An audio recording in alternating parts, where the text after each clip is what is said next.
Olá, bem-vindos e bem-vindas a mais uma aula da minissérie sistêmica A Minha História. E hoje eu vou ter a honra de contar a minha história de forma mais detalhada.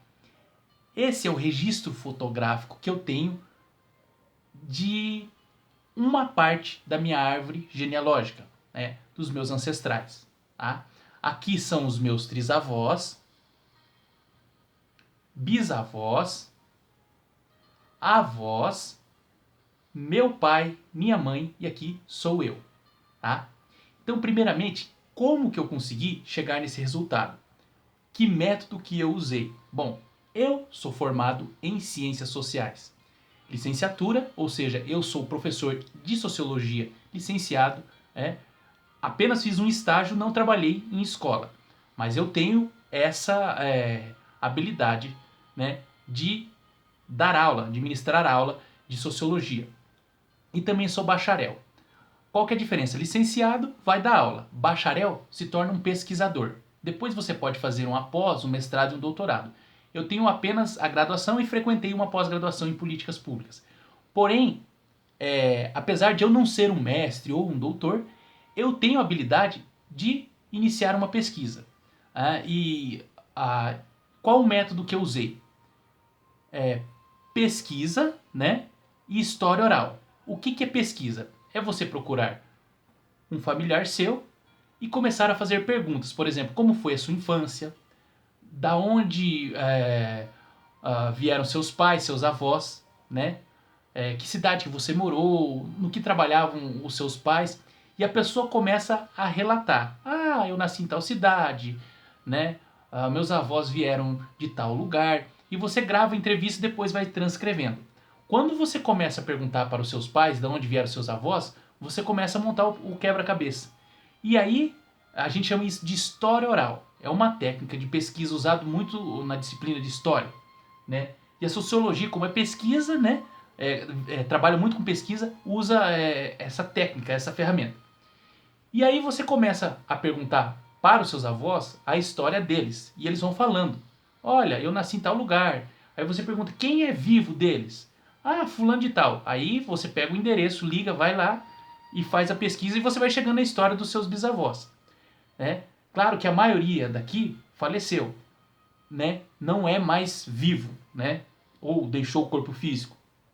Porém, através de parentes e de pessoas, de primos, você consegue encontrar documentos e relatos históricos de lugares. E aí você vai lá, recolhe os documentos, pega as fotografias e vai montando o quebra-cabeça. Então, gente, eu usei história oral. Você não precisa ser formado em nada para fazer isso. Basta você ter disposição.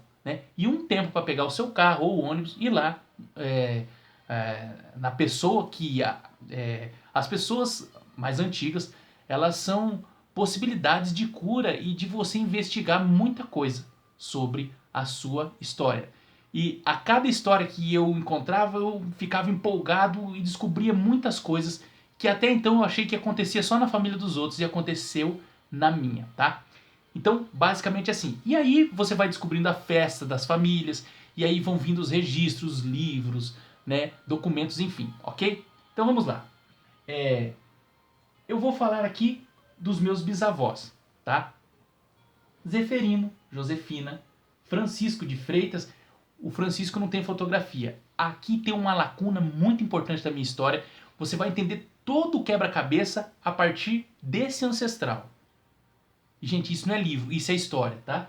Aqui, Maria Tereza Neres da Rocha, Constante Benetti, Elvira Monfrina Benetti, Leonardo Lázari e Judite Valente Lázari, tá? Aqui, ó, desse ancestral para cá, ancestrais maternos, e desse ancestral para cá, paternos. Os trisavós são todos maternos, tá? Eu não consegui registro fotográfico dos trisavós paternos ainda, tá? Tem algum registro de alguns ancestrais tetravós, pentavós, mas eu não coloquei aqui ainda, tá certo?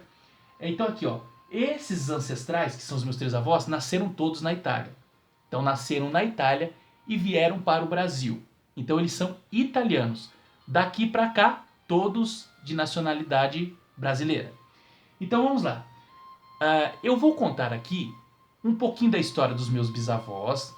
Aí vocês vão entender como os meus avós se conheceram, e daí vão entender como os meus pais se conheceram, e daí vocês vão entender como que eu nasci, tá? Tudo pra gente entender sobre destino, tá?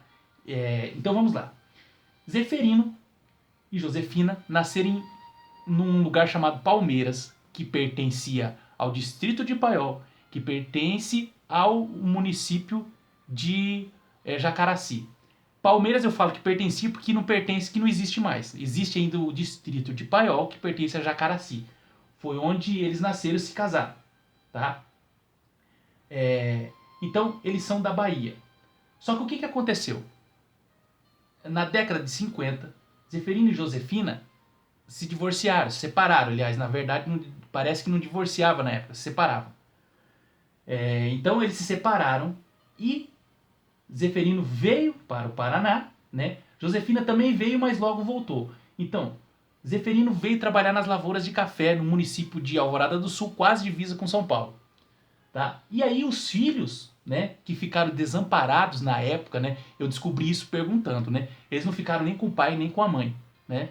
Porque na Bahia tem um costume, costume do lugar lá, né, de se doar os filhos. Quando você não consegue criar, você doa. Tá? Porque é uma terra de muito escravo, então tem muito essa memória lá, tá? E aí o que acontece? O meu avô foi criado pelo irmão mais velho dele e veio aqui junto trabalhar nas lavouras de café no norte do Paraná. Aqui, o meu bisavô, Francisco de Freitas, é de Caxias do Sul, e a minha bisavó é de Vacaria, tá? Como é que eles se conheceram? Aqui tem um registro importante. Gente, eu não tenho documento sobre isso, mas eu tenho relato sobre essa história e vocês vão perceber que faz muito sentido com a história da minha avó. O meu bisavô, na época, o Rio Grande do Sul é um lugar, um estado de muita guerra, de batalha, luta por terra, né? E o meu bisavô, ele participava do que eles chamam de milícia. Então eles iam participar de confrontos e luta por terra, tá? Briga de família, sabe? Ele participava disso, ele estava envolvido nesse processo histórico da época. Um dia ele foi para uma batalha, para um confronto, e ele levou um tiro, tá certo? Só que esse tiro não tirou a vida dele, né? Porém ele ficou ferido. Naquele acampamento existiam mulheres que, entre aspas, que eram enfermeiras, cuidadoras de pessoas que se feriam naqueles confrontos, né? E aí, quem foi a mulher que foi cuidar do meu bisavô? A minha bisavó, tá? De descendência indígena, né? Ela tinha o cabelo assim liso, comprido até na cintura. Só que tem um detalhe aqui. O meu bisavô, ele era casado ou morava junto com uma pessoa. Ele tinha três filhos com uma mulher, que depois eu vim descobrir, né? Ernestina Dutra.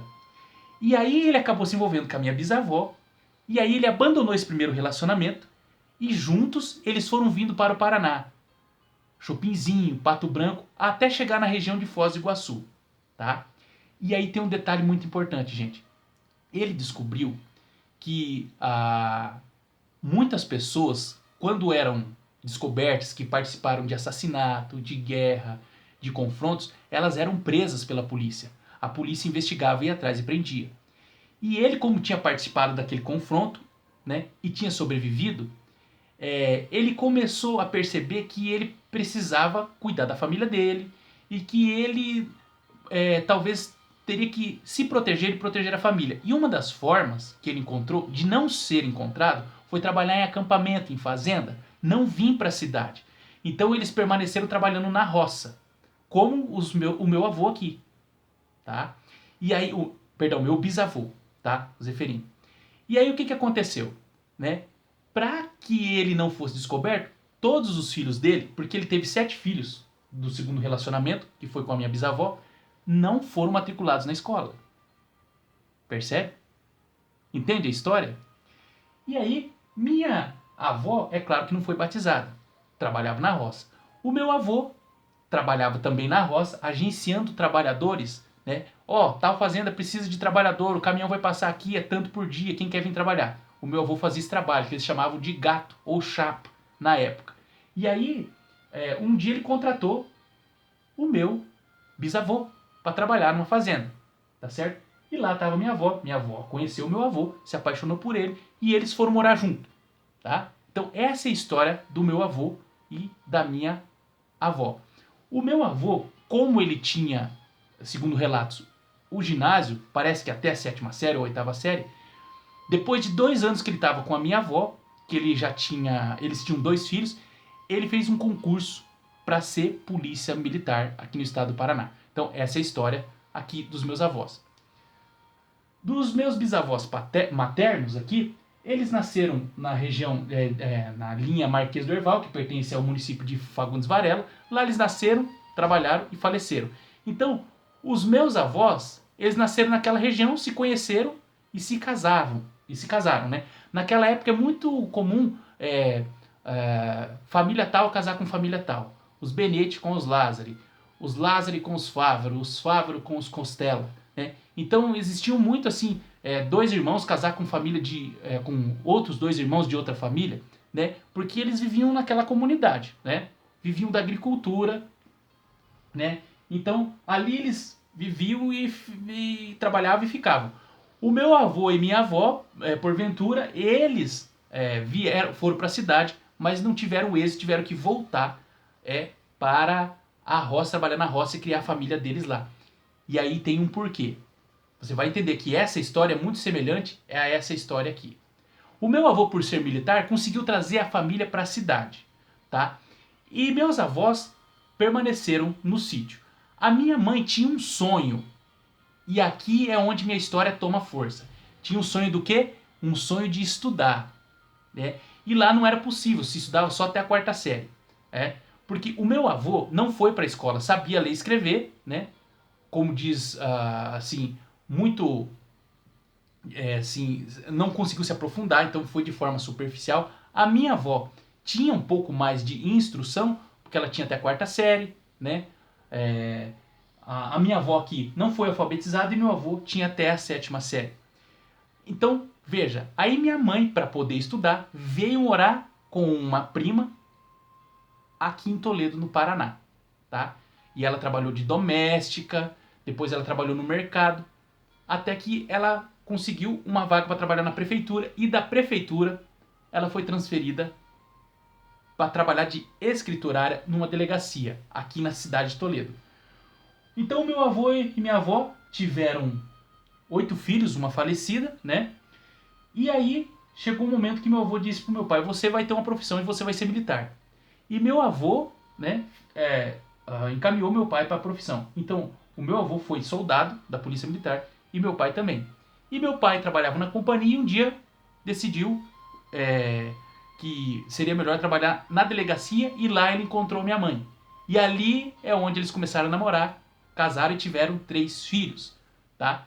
Então por que eu tô contando essa história, gente? Para vocês entenderem. Vocês percebem que aqui todos esses ancestrais, e esses também, eram agricultores e trabalharam duro. Talvez o sonho deles era ir para a cidade, mas como eles não tinham estudo, quem fez isso foi o meu avô aqui. Levou minha avó para a cidade, né? Os meus avós não conseguiram. A minha mãe fez esse trabalho de ir para a cidade para buscar estudar. Os irmãos da minha mãe fizeram só até a 4ª série. Não avançaram nos estudos. Percebe? E isso possibilitou que meu pai conhecesse a minha mãe. Essa vontade, esse sonho de estudar, que eles não conseguiram, né? Por conta da sobrevivência, tá? Então meu pai conheceu minha mãe, eles tinham 2º grau na época, se casaram, tá? E quando eles tiveram os filhos, eles disseram: vocês precisam estudar. Você percebeu que nós somos o sonho dos nossos ancestrais? Nós somos o sonho dos nossos ancestrais. Percebe? E aí, nesse sentido, gente, quando eu terminei o 2º grau, os meus pais me incentivaram muito a estudar. Eu não tinha muita vontade de estudar e eu vou te explicar o porquê. Porque eu sou o primeiro neto dos meus avós. O primeiro filho do Ayrton e da Idelma. Então eu tinha uma carga, um trauma muito grande que eu vim reconhecer só depois de muito estudo, muita terapia, muito curso. Por quê? Como que eu iria estudar se minha avó não foi alfabetizada? Eu carregava muito a dor do coração da minha avó Marculina.